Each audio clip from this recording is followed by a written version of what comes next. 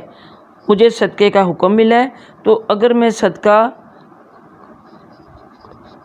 کرنا چاہ رہی ہوں اور اگر وہ صدقہ جو ہے بجائے کسی اور کو دینے کے میں آپ ہی کو دے دوں، یعنی اپنے شوہر کو، تو کیا یہ مجھے کفایت کر جائے گا کہ میرے لیے کافی ہو جائے گا کہ میں نے صدقہ ادا کرنے کا حق جو ہے وہ پورا کر دیا؟ تو آپ ذرا یہ بات تو جا کے رسول پاک صلی اللہ علیہ وسلم سے پوچھ کے آئیں کہ کیا میں آپ کو دے سکتی ہوں۔ تو حضرت عبداللہ بن مسعود رضی اللہ عنہ نے کہا کہ تم خود جا کے پتہ کر آؤ، یعنی یہ زیادہ مناسب ہے، کیونکہ ہو سکتا ہے کہ وہ یہ ایسی بات کرنے سے شرما رہے ہوں، یعنی غیرت کے بارے وہ نہیں خود سے بات یہ کرنا چاہتے تھے۔ ہوتا ہے نا انسان کو کہ بیوی مجھے صدقہ دے، ان کو نہیں اچھا لگ رہا ہوگا، تو کہتی ہیں کہ میں نبی صلی اللہ علیہ وسلم کی خدمت میں حاضر ہوئی۔ میں نے دیکھا کہ ایک انصاری عورت بھی رسول اللہ صلی اللہ علیہ وسلم کے دروازے پر میرے والی حاجت لے کر کھڑی تھی، یعنی میرے علاوہ ایک اور عورت بھی یہی میرے والا ہی، اس کی بھی جو سوال تھا وہ یہی تھا،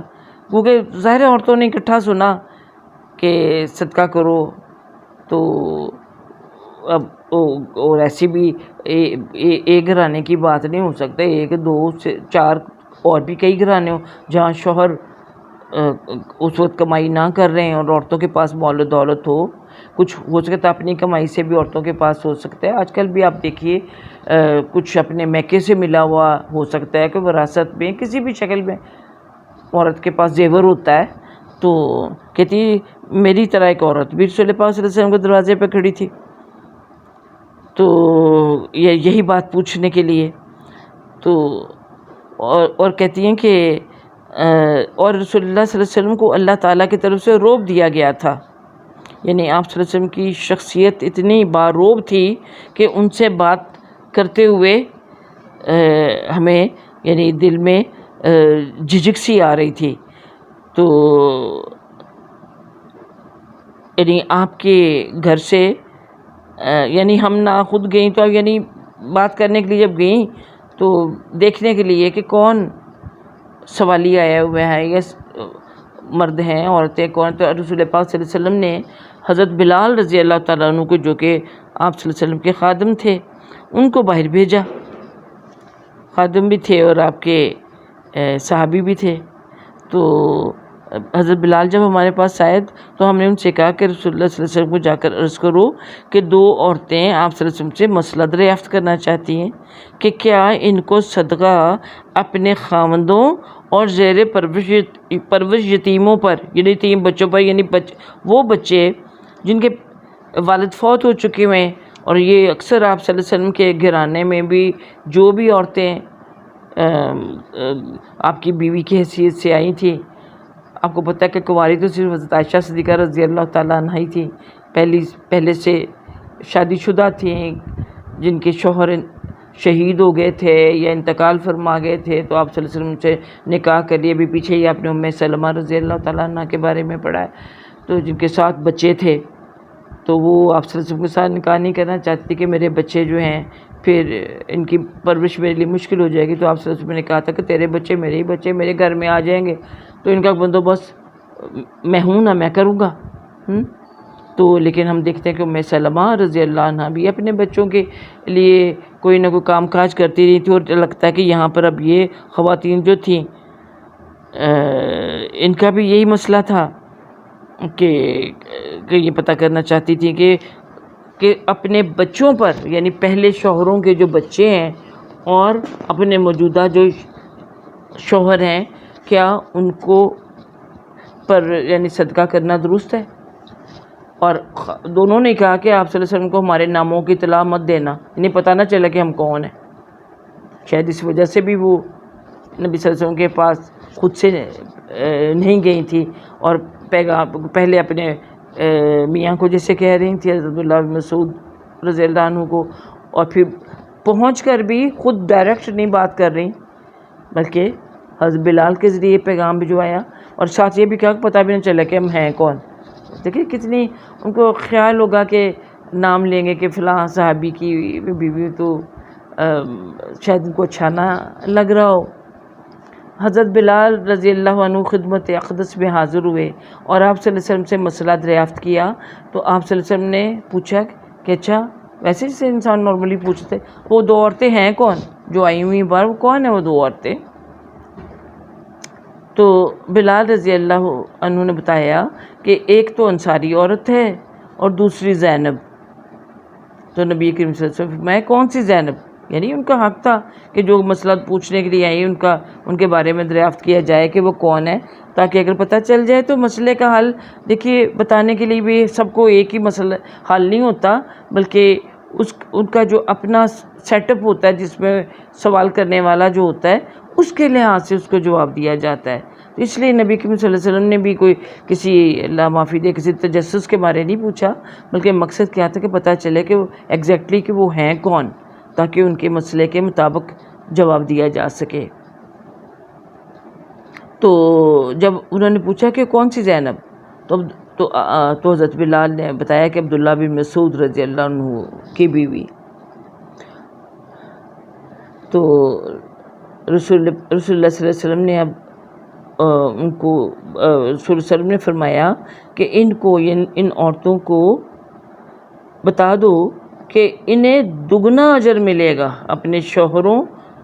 اور اپنے پہلے شوہروں سے جو ان کے بچے ہیں ان پر خرچ کرنے کا، کہ ایک تو وہی بات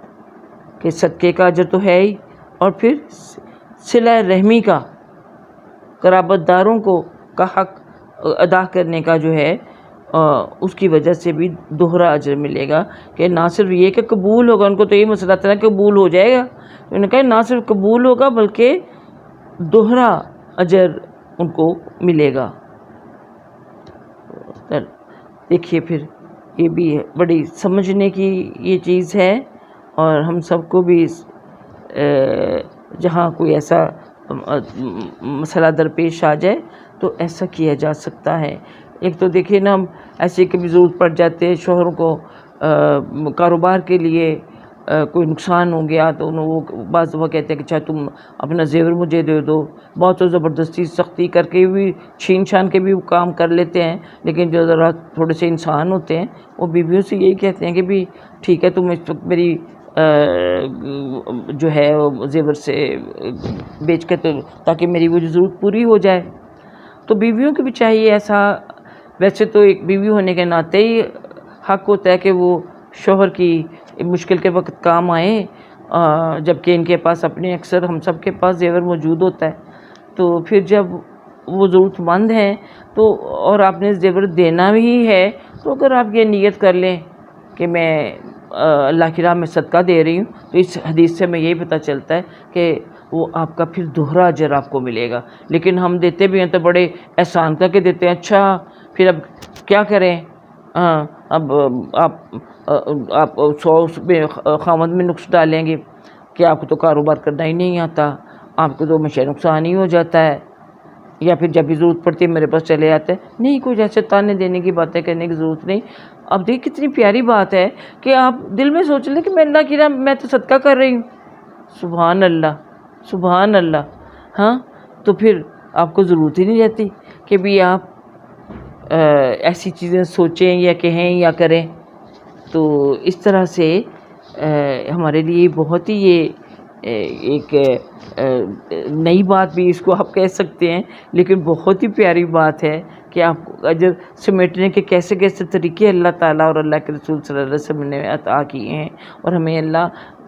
ان طریقوں پر عمل کرنے کی جتنے بھی حدیث ہم پڑھیں، اللہ ہمیں موقع آئے تو ہم اس پر عمل کر گزریں۔ ٹھیک ہے، تو اگلی حدیث 329، یہ حضرت ابو سفیان صخر بن حرب رضی اللہ تعالیٰ عنہ اپنی طویل حدیث جو قصہ ہرقل میں سے متعلق ہے اس میں روایت کرتے ہیں۔ اب تو پہلے دیکھیے ذرا، یہ ابو سفیان کون تھے؟ یہ وہی ابو سفیان ہیں جو بدر و احد میں اور ہر جنگ میں نبی کریم صلی اللہ علیہ وسلم کے بدترین دشمن کی حیثیت سے لشکر کی کمان سنبھالے آگے آگے ہوتے تھے، اور نبی صلی اللہ علیہ وسلم سے بڑھ کر ان کے دل میں کسی کی عداوت ہی نہیں تھی، اور اسلام کے لیے کتنی عداوت تھی، لیکن جب اللہ تعالیٰ نے ان کو اسلام سے مشرب اسلام کر دیا تو پھر دیکھیے اب ان کا نام بھی کتنی اسی صحابہ کرام رضی اللہ تعالیٰ عنہ کی لسٹ میں شامل ہو گیا، اور اسی عزت کے ساتھ ہم ان کو یاد کر رہے ہیں، کیونکہ اب یہ اسلام قبول کر جب نبی کریم صلی اللہ علیہ وسلم نے ان کو معاف کر دیا، بلکہ ان کو ان کی حوصلہ افزائی کے لیے انہوں نے اسلام بھی قبول کیا تھا فتح مکہ کے موقع پر، جب دیکھا تھا کہ اب تو نبی صلی اللہ علیہ وسلم کا پورا وہ جو صحابہ کے ساتھ جو آپ کا لشکر کہہ لیجیے 10,000 صحابہ کا جو آپ لے کے آئے تھے، آپ مکہ پہنچ گئے، تو اس وقت بہرحال اس وقت تو ڈیٹیل میں جانے کا موقع نہیں، تو اس وقت اسلام قبول کیا تھا، اور پھر نبی صلی اللہ علیہ وسلم نے نہ صرف ان کو معاف کر دیے تھے بلکہ ان کو حوصلہ افزائی کے لیے یہ بھی اعلان کر دیا تھا کہ جو شخص بھی ابو سفیان کے گھر میں پناہ لے گا اس کو کچھ نہیں کہا جائے گا۔ اتنا پرامن یہ مکہ فتح ہوا تھا کہ آپ نے کہا تھا جو ہتھیار پھینک دے گا اس کو کچھ نہیں کہا جائے گا، جو مسجد حرام میں پناہ لے گا اس کو کچھ نہیں کہا جائے گا۔ اس طرح حکیم بن حزام اور ابو سفیان اور 2-3 اور لوگوں کے کہ جو ان کے گھروں میں پناہ لے گا ان کو بھی کچھ نہیں کیا جائے گا۔ تو یہ ابو سفیان کا یہ بہت مشہور واقعہ ہے، یعنی جو کہ بڑی لمبی وہ روایت ہے، جو میں جس کا مختصراً آپ کو تھوڑا سا بھی ذکر کرتی ہوں۔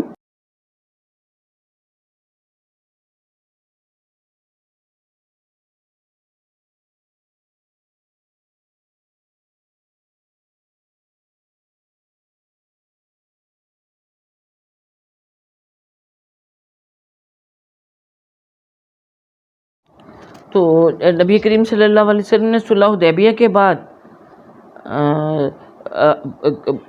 جب ان کو ذرا سکون مل گیا، امن مل گیا،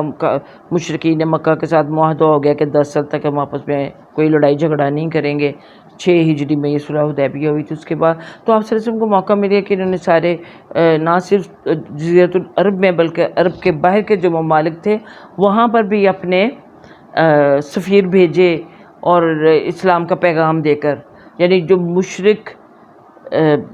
جو ہم ممالک تھے، جو عیسائی تھے،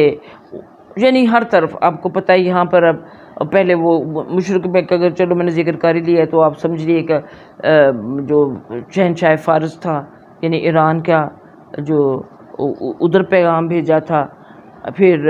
یہ روم کا اس وقت شہنشاہ کون تھا یہی تھا ہرقل، اس کو ہرقل عام طور پہ کہہ دیتے ہیں،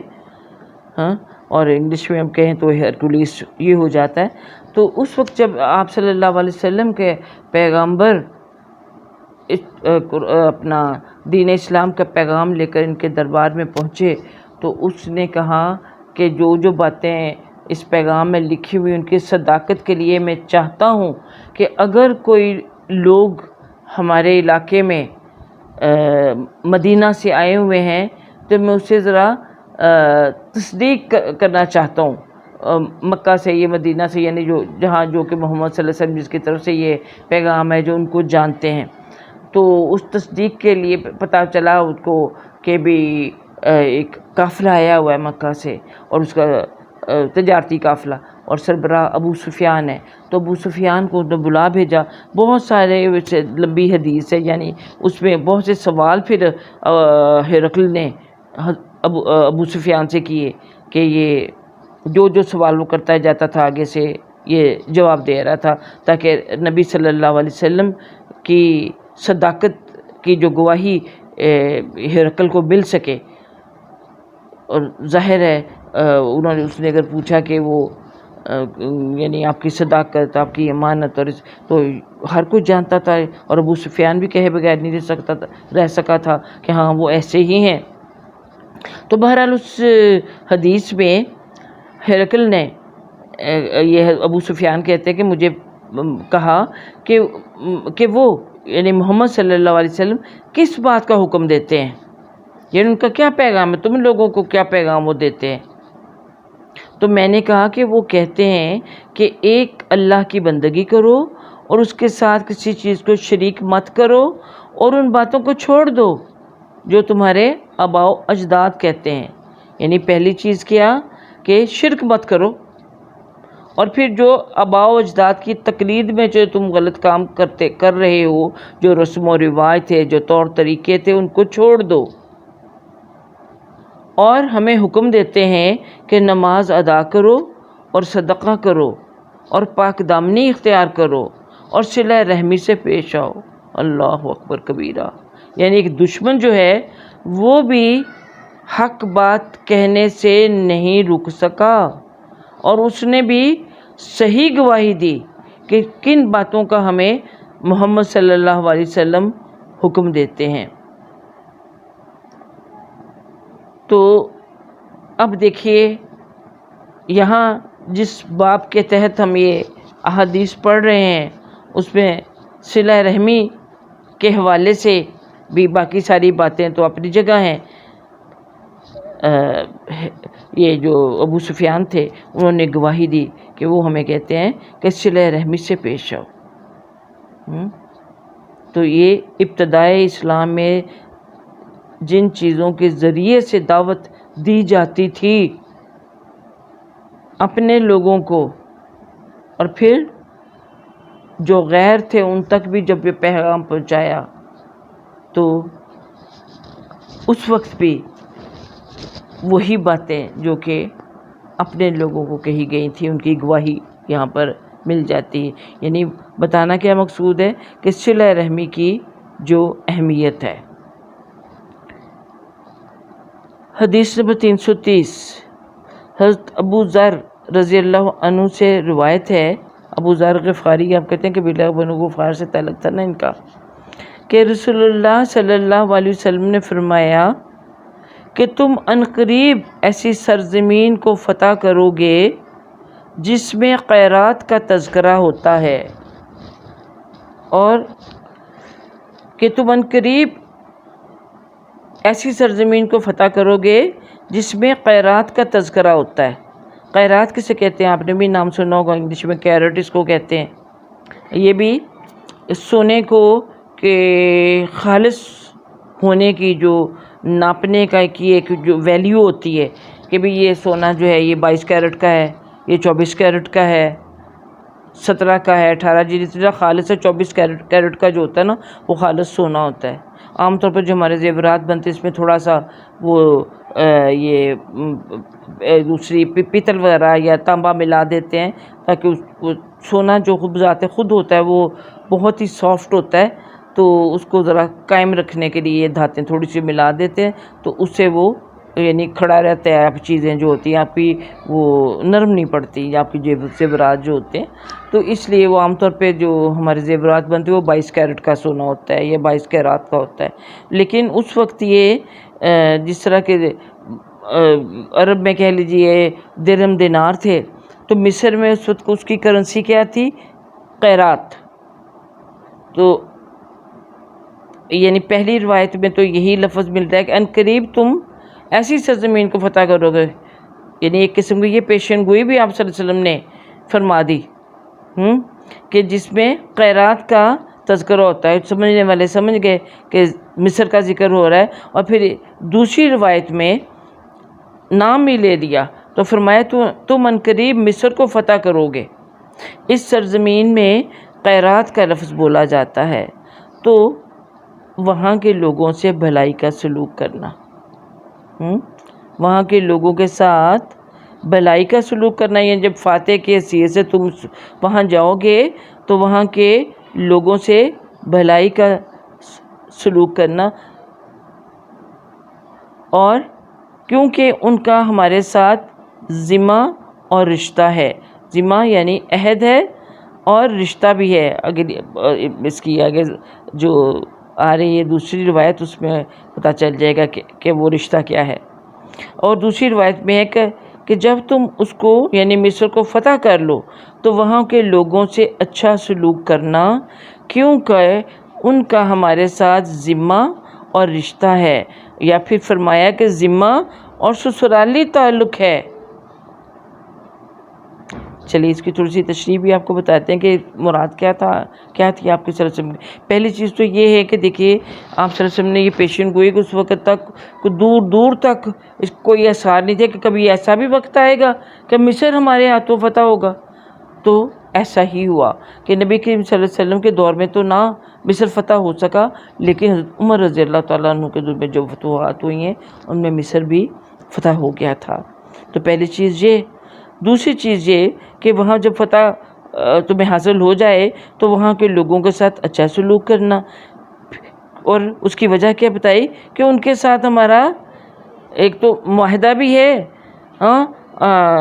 اور دوسرا یہ کہ ہمارا ان کے ساتھ رشتہ بھی ہے، ایک سسرالی تعلق بھی ہے۔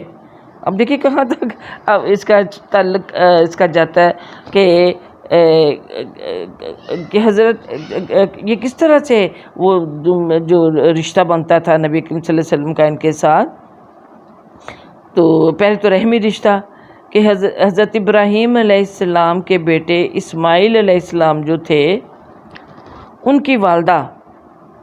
حضرت ہاجرہ، ذرا ذہن پہ زور ڈالیے، زیادہ مشکل نہیں ہے، آپ کو سمجھ میں آ جائے گا کہ حضرت ابراہیم علیہ السلام جب ہجرت اپنا وطن چھوڑ کے ہجرت کر کے نکلے تھے، جب وہ آگ میں ڈالنے والا واقعہ ہوا اور پھر باپ نے بھی کہہ دیا سب نے کہ نکل جاؤ یہاں سے، تم تو آگ سے بھی نہیں مرتے ہو، ختم بھی نہیں ہوتے، تو ہماری آنکھوں سے دور چلے جاؤ۔ تو وہ راستے میں مصر یعنی وہ رکے تھے، یا ان کے سفر کا پہلا جو پڑاؤ تھا وہ مصر ہی تھا، کہ اللہ سے دعا کر کے نکلے۔ دعا تو یہی کر کے نکلے تھے کہ اللہ تعالیٰ یعنی تیری خاطر میں نکلا، تو مجھے سیدھا راہ دکھائے گا۔ تو اللہ تعالیٰ نے بہرحال وہ مصر میں بھی جو شاہ مصر تھا، آپ کے ساتھ آپ کی بیوی حضرت سارہ تھی، تو وہ پورا واقعہ آپ کو ملتا ہے نا کہ وہ اس کی جو بری نظر حضرت سارہ پہ پڑی اور اس کو انہوں نے غلط کوئی اس سے کام کرنا چاہا، تو اللہ تعالیٰ نے حضرت سارہ کی کس طرح سے عزت کو محفوظ کیا کہ حضرت ابراہیم علیہ السلام نے کہہ دیا کہ وہ اصل میں جو کسی کی بیوی ہوتی تھی اس کے ساتھ کچھ ایسا غلط اس کا کام ہوتا تھا، اگر کوئی اور رشتہ ہوتا تھا پھر کچھ نہیں کہتا تھا، اللہ عالم کے ایسے بھی حکمت مسلط ہوتی۔ تو حضرت ابراہیم علیہ السلام نے اس وقت کہہ دیا کہ انہوں نے پوچھا کہ کون ہے تیرے ساتھ، انہوں نے کہا کہ میری بہن ہے میرے ساتھ۔ اب جو حضرت ابراہیم علیہ السلام کے 3 جھوٹ گنے جاتے ہیں، اس میں یہ بھی آتا ہے کہ انہوں نے اپنی بیوی کو بہن کیوں کہا تھا، تو اس لیے کہا تھا کہ دینی بہن تھی، دینی رشتے سے اگرچہ وہ منکوحہ بیوی ہو تو وہ دینی بہن ہوتی ہے۔ یعنی دیکھیے اس کو توریہ کہتے ہیں نا، کہ آپ ایسی بات کہیں جس میں جھوٹ بھی نہ ہو، اور آپ جو کہنا چاہتے ہیں آپ کی بات بھی بن جائے، آپ کسی ظلم سے یا آپ کسی مسئلے میں سے بچ جائیں۔ تو اس طرح سے انہوں نے کہہ دی کہ میری بہن ہے۔ تو اور پہلے یہ تھی کہ پھر بھی انہوں نے جب پہلے یہ کہا جاتا ہے کہ یہ بھی کہا جاتا ہے کہ برا ارادہ کیا، تو ایسا اس کی جو وہ بادشاہ تھا اس کی اوپر کو ہیبت اور روب طاری ہوا، اور کچھ ایسا اس نے دیکھا کہ وہ پریشان ہو گیا، اور اس نے ان کو کی طرف آگے بڑھنے کا جو ارادہ تھا اس کو ہی ترک کر دیا، اور بلکہ عزت احترام اب اس سے پیش آیا حضرت ابراہیم علیہ السلام ان سے، اور نہ صرف عزت و احترام سے پیش آیا بلکہ اس نے 2 پھر کنیزیں بطور تحفہ حضرت ابراہیم علیہ السلام کو دی تھی۔ ایک حضرت یہ ماریہ قبطیہ جن کو کہا جاتا ہے، ماریہ رضی اللہ تعالیٰ عنہ، اور ایک سیرین تھی۔ تو آپ صلی اللہ علیہ وسلم نے حضرت صلی اللہ علیہ وسلم نے یعنی وہ جو یعنی جو سوری میں کہاں پہنچ گئی ہوں، ماریہ کو نہیں، وہ حضرت ہاجرہ دی تھی، حضرت ہاجر رضی اللہ تعالیٰ عنہ اور سیرین۔ تو حضرت ابراہیم علیہ السلام نے ہاجرہ سے نکاح کر لیا تھا، اور بعد میں یعنی اب یہ مصر جب نبی کریم صلی اللہ علیہ وسلم کے دور میں جب یہ خطوط بھیجے تھے تو تب کا واقعہ کہ وہ خط کے جواب میں مصر والوں نے 2 کنیزیں دی تھی تحفے میں، حضرت ماریہ اور جن سے آپ جو ان کو کہا جاتا ہے نکاح کیا تھا یا نہ کیے تو بطور لونڈی ہی آپ نے ان کو رکھا تھا، اور جو سیرین تھی وہ کسی اور صحابی کو عطا کر دی تھی۔ تو میں بس دونوں کو ذرا تعلق جوڑ بیٹھی۔ تو بات یہ تھی جو بتانا چاہتی تھی کہ چونکہ حضرت ماریہ جو تھی ان کا تعلق بھی مصر سے تھا، اس لیے اور وہ چونکہ حضرت ابراہیم جو آپ صلی اللہ علیہ وسلم کے بیٹے تھے، جن کا انتقال ہو گیا تھا بعد میں، تو ان کی والدہ تھیں، تو اس لیے یہ ایک ان کے ساتھ جیسے ان کا سسرالی رشتہ ہو گیا کہ مصر والوں کے ساتھ۔ اور ہاجرہ چونکہ آپ صلی اللہ علیہ وسلم کا نسب حضرت ابراہیم علیہ السلام اور حضرت اسماعیل علیہ السلام سے جا کے ملتا ہے، اس لحاظ سے پھر وہ ان کا نسبی اور رحمی تعلق ان کے ساتھ جوڑ دیا کہ وہ ان کے ساتھ ہمارا یعنی میرا ان کے ساتھ یہ دونوں تعلق بھی ہے، رحمی تعلق بھی ہے اور سسرالی بھی ہے، لہٰذا تم جب مصر کو فتح کرو گے تو ان کے ساتھ اچھا سلوک کرنا۔ ہزاروں سال پہلے ابراہیم علیہ السلام کے 2500 سال پہلے جو ایک وہ ان کا آپ صلی اللہ علیہ وسلم کا سلسلہ نسب جو وہاں سے چلا اور یہاں تک پہنچا ہوا، اس کے حوالے سے بھی آپ نے اہل مصر کے ساتھ نیک سلوک کرنے کا حکم دیا، اور دوسری طرف اپنی وہ جو لونڈی تھی حضرت ماریہ قبطیہ رضی اللہ تعالیٰ عنہا، اب قبطی کا لفظ آپ نے فرعون اور موسیٰ علیہ السلام کے واقعے میں پڑھتا کہ وہ ان کا بھی تعلق جو تھے فرعونی، وہ قبطی قوم سے ان کا تعلق تھا، اور قبطی مارا گیا تھا حضرت موسیٰ علیہ السلام کے ہاتھوں جب انہوں نے مکہ مارا تھا۔ تو ماریہ قبطیہ جو تھی ان کا تعلق بھی چونکہ مصر سے تھا، اس لیے کہا کہ اس کے حوالے سے بھی میرے یعنی وہ میری بیوی ہے، تو بیوی کے جو پچھلے ہوتے ہیں اس کے جو والدین یا خاندان والے یا جو بھی اس کا پیچھا جو کوئی ہوتا ہے، تو وہ تو اس حوالے سے وہ تو میرا سسرالی تعلق ہے ان سے۔ اس لیے یہ بھی پتہ چلتا ہے کہ نہ صرف رحمی رشتے جو ہوتے ہیں ان کے ساتھ حسن سلوک کرنا چاہیے، بلکہ جو سسرالی رشتے ہوتے ہیں ان کے ساتھ بھی صلہ رحمی کرنی چاہیے، اچھا سلوک کرنا چاہیے، یعنی کہ داماد بن کے جوائی بن کے صرف خدمت ہی کرانا ہماری ذمہ داری ہوتی ہے، بلکہ ان داماد ہونے کے حوالے سے ان کی خدمت کرنا اور ان سے حسن سلوک کرنا بھی ہمارے فرائض میں شامل ہوتا ہے۔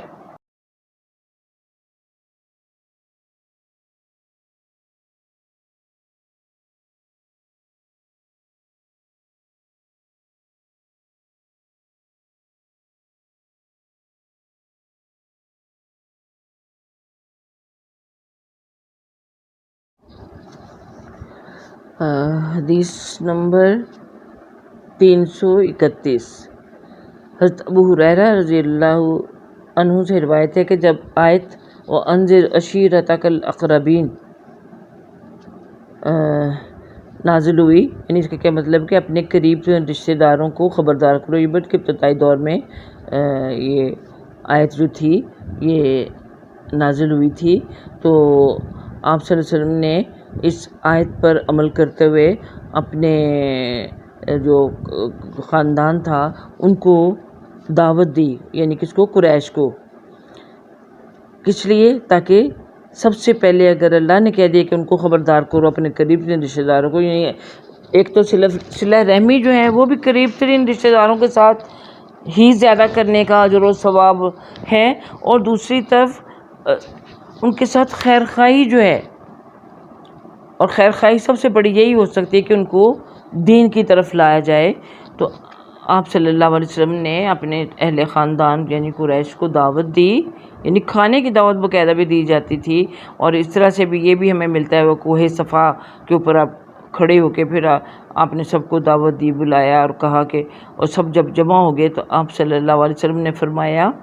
کہ اے بنی عبد شمس، اب دیکھیے جو خاندان والے ہوتے ہیں ان کے ابھی آگے قبیلے ہوتے ہیں تو ان کے الگ الگ نام ہوتے ہیں، اب قریش کے یہ قبیلے تھے نا، اے بنی عبد شمس، اے بنی کعب بن لوئی،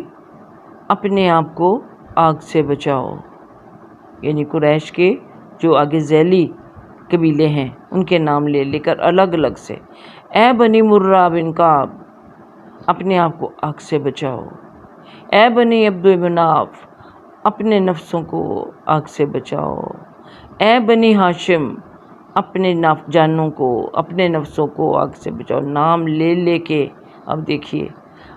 آپ کا تعلق بنو عبد مناف سے، پھر بنو ہاشم سے، اور پھر آگے اے بنی عبد المطلب اپنے آپ کو آگ سے بچاؤ. عبد المطلب کون تھے؟ آپ صلی اللہ علیہ وسلم کے دادا، یعنی آپ کے دادا کا جو خاندان، ہاں آپ کے جو والد کے بھی کزن، یعنی دادا یعنی کہ جو اولاد ہیں، ان سب کو، یعنی بڑے خاندان قبیلے سے لے کے چھوٹے، بالکل اب چھوٹا جو ہے حلقہ، وہاں تک پہنچ کے فرمایا کہ اے بنی عبد المطلب اپنے آپ کو آگ سے بچاؤ. اور پھر اپنے فیملی تک بھی پہنچ گئے، اے فاطمہ اپنے آپ کو تو آگ سے بچا. صدقے جائیں ان کے. اپنی بیٹی کو بھی وہی حکم کہ اب بہت سے لوگ تو ظاہر ان میں شرک میں مبتلا تھے، اور اگر شرک میں ہی موت آ جاتی تو جہنم میں ہی جانا تھا، اور بہت سے چلے بھی گئے ہوں گے. لیکن آپ صلی اللہ علیہ وسلم نے تو ایک ایک کو نام لے لے کے آگ سے بچنے کا پیغام دیا، حتیٰ کہ اپنی بیٹی کو بھی، جو کہ پیدائشی مسلمان تھی، یعنی ان نے آنکھ ہی جب کھولی تھی نبی کریم صلی اللہ علیہ وسلم کو اس وقت نبوت عطا ہو چکی ہوئی تھی، غالباً حضرت فاطمہ تھیں، ہاں کیونکہ مدینہ میں جا کے پھر ان کا نکاح حضرت علی سے ہوا نا. تو نہیں، اپنی چھوٹی سی بچی کو بھی یہ بات کہی کہ اپنے آپ کو آگ سے بچا. میں تمہارے لیے کسی چیز کا اختیار نہیں رکھتا کہ اگر تم آگ میں جانے والے کام کرو تو میں اللہ کا نبی ہوتے ہوئے بھی تمہیں اس آگ میں گرنے سے نہیں بچا پاؤں گا. اس آگ سے بچنے کا انتظام تم نے خود ہی کرنا ہے، سوائے اس کے کہ تمہارے ساتھ رشتہ داری ہے. میں اس کا ضرور پاس کروں گا کہ دنیا میں میری تمہارے ساتھ جو رشتہ داری ہے، جو خون کا رشتہ ہے، میں اس کا ضرور پاس کروں گا، یعنی دنیاوی اعتبار سے کہ اور اسے دنیاوی معاملات کی حد تک ضرور ملحوظ خاطر رکھوں گا کہ میں صلہ رحمی کا تقاضا ہے کہ دنیاوی معاملات میں خون کے رشتوں کا احترام کروں، ان کا خیال رکھوں، ان کا ساتھ دوں، صلہ رحمی کروں. لیکن جب اللہ کی عدالت لگے گی اور اس وقت اگر تمہارے اعمال میں کمی رہ گئی تو میں تمہیں وہاں نہیں بچا پاؤں گا. دنیا میں تو اگر تمہیں کوئی مشکل درپیش ہوگی تو میں صلہ رحمی کے تقاضے کے تحت تمہاری وہ مشکل دور کرنے یا آسان کرنے کی کوشش کروں گا، لیکن آخرت کی جو مشکل ہے، جہنم میں جانے سے میں تم کو نہیں بچا پاؤں گا. اس لیے اپنا یہیں پر بندوبست تمہیں کر لینا چاہیے جہنم کی آگ سے بچنے کے لیے. تو ہم بھی اسی کے ساتھ آج اپنا اس بیان کا اختتام تک پہنچاتے ہیں کہ اللہم اجرنا من النار، اللہم اجرنا من النار، اللہم اجرنا من النار. ربنا آتنا فی الدنیا حسنۃ وفی الآخرۃ حسنۃ وقنا عذاب النار، وقنا عذاب النار، وقنا عذاب النار، وقنا عذاب القبر، وقنا عذاب المیزان. اللہم انی اعوذ بک من عذاب القبر ومن عذاب جہنم ومن فتنۃ الدنیا والآخرہ وفتنۃ المسیح الدجال. اللہم انی اعوذ بک من زوال نعمتک وتحول عافیتک وفجاءۃ نقمتک وجمیع سخطک. اللہم انی اعوذ بک من ضیق الدنیا وضیق یوم القیامہ. اللہم انی اسألک حبک وحب من یحبک وحب عمل یقربنی الی حبک.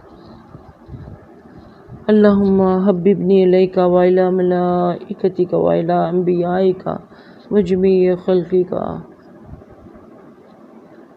اللهم أيد الإسلام والمسلمين، اللهم أعز الإسلام والمسلمين، اللهم إني أعوذ بك من البرص والجنون والجذام ومن سيء یا رب العالمین،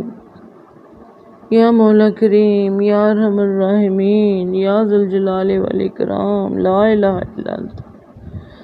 برحمتک نستغیث، برحمتک نستغیث، یا حی یا قیوم برحمتک نستغیث۔ اللہ تعالی ہم آپ سے آپ کی رحمت کا سوال کرتے ہیں۔ یا اللہ تعالی امت مسلمہ پر اپنا خصوصی رحم فرمائیے۔ یا اللہ تعالی اور بہت سے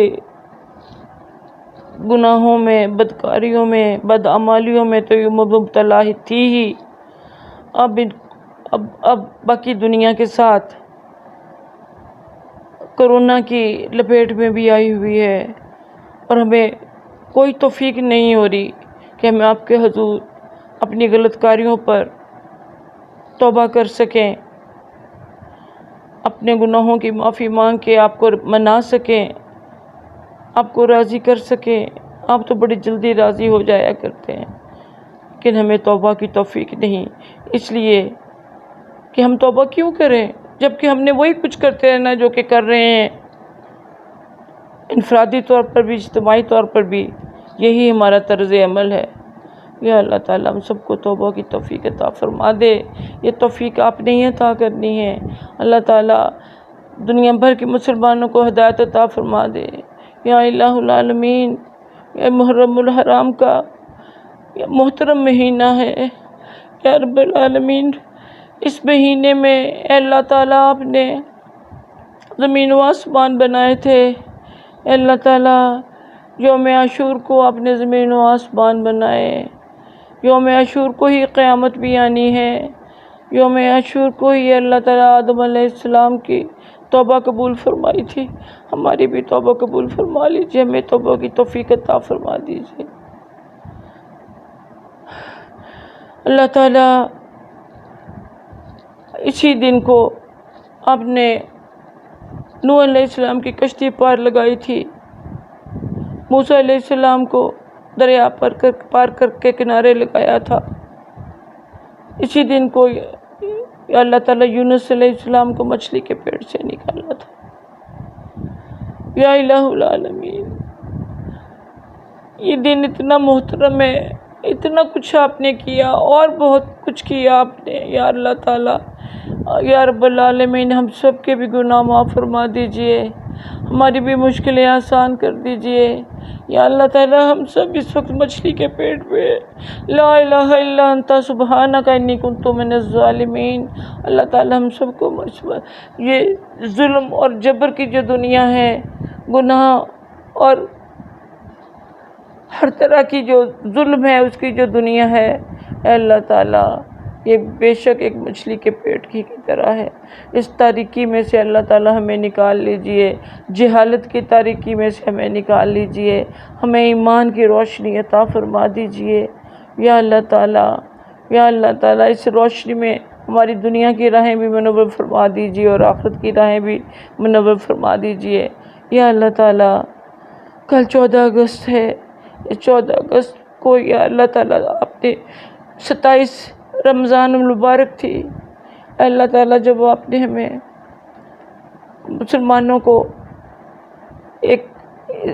مسلمانوں نے جو آپ سے وعدہ کیا تھا کہ پاکستان کا مطلب کیا، لا الہ الا اللہ، لیکن وہ وعدے پر آج تک ہم پورا نہیں اتر سکے۔ اللہ تعالیٰ تو ہمیں توفیق دے کہ ہم اس وعدے کو نبھا سکیں۔ اے اللہ اس ملک کو قائم رکھ۔ اللہ تعالیٰ اپنے لاکھوں جانیں دے کر اور عصمتیں گنوا کر، مال و دولت لٹا کر یہ وطن حاصل کیا تھا۔ اللہ پاک تو اس ملک کو اسلام کا قلعہ بنا دے، اس کو رہتی دنیا تک قائم رکھ۔ اللہ تعالیٰ تو یہیں سے اسلام کا دوبارہ احیاء کرنا، جیسے اقبال نے بھی کہہ دیا تھا کہ میرے عرب کو آئی ٹھنڈی ہوا جدھر سے، میرا وطن وہی ہے، میرا وطن وہی ہے۔ اللہ تعالیٰ نبی صلی اللہ علیہ وسلم کی جو پیشن گوئیاں ہیں اسلام کی دوبارہ احیاء کی، ان میں اس خطے کا بھی ذکر آتا ہے۔ اے اللہ تعالیٰ ہم خوش قسمت ہیں کہ ہمیں آپ نے یہ خطہ عطا فرمایا اسلام کے نام پر۔ اللہ تعالیٰ ہمیں ایسے حکمران عطا فرما جو اسلام ہی کو یہاں پر قائم و دائم کر سکیں یا رب العالمین۔ ہم سب کی دعاؤں، جو بھی دل میں دعائیں ہیں سب کی قبول فرما لیجئے، سب کی پریشانیاں دور کر دیجئے یا الہ العالمین۔ ہم سب کے بیماروں کو شفائے کاملہ عاجل عطا فرما دیجئے یا اللہ۔ جہاں جہاں رزق کی کمی ہے یا اللہ تعالیٰ